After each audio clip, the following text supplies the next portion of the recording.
The Turtle Hospital is located in the heart of the Florida Keys. We've been rescuing, rehabilitating, and returning turtles to the wild for over 30 years. We are located in Marathon, which is an island. We were affected by Hurricane Irma, which hit us in early September. We had sustained winds somewhere around 130 miles per hour. It affected our turtle enclosure. The steel structure racked and the shade cloth got ripped up, but the way we have that designed, we anticipate wind, so it did not blow away. We were able to recover it and actually sew it back together to have kind of a temporary shade for the turtles.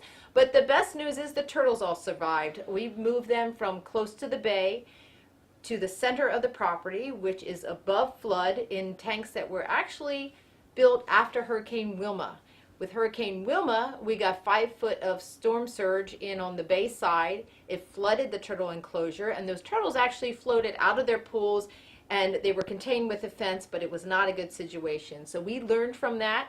We built tanks in the middle of the facility on higher ground, and then we evacuated those turtles with Irma coming and moved them to a safer place, and they did survive, and those tanks stayed intact. So the important thing is being prepared when the hurricane comes. We know we live on an island, we know we're in a hurricane zone, so we just continue to try to do better each year and learn from our experience.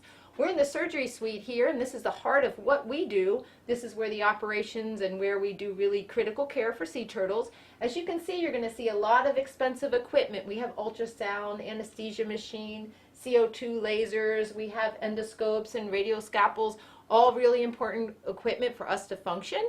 It's on a ground floor, so what we do now in the event of a hurricane is we move all that equipment to higher ground. There happens to be another story to this building, so we literally moved all this equipment upstairs when we heard Irma was coming.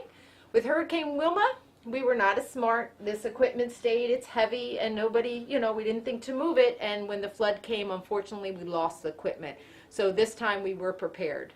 Another good way to be prepared when a hurricane's coming is to make sure you have supplies that you can be self-sustaining. We had over 40 animals at the time. We made sure we had plenty of food supply. We had backup generators for our food freezers. We also had dry food, which again we stored on a higher level so it was not in the flood zone. And we had plenty of water, so if one of the bridges were to cut off to our islands, we would be self-sustaining for a few weeks. So that's really important when you know a storm is coming, is yes, help gets there, but you don't know how long it's going to take them, so you want to make sure that you have all the supplies you need to be self-sustaining for at least a couple weeks.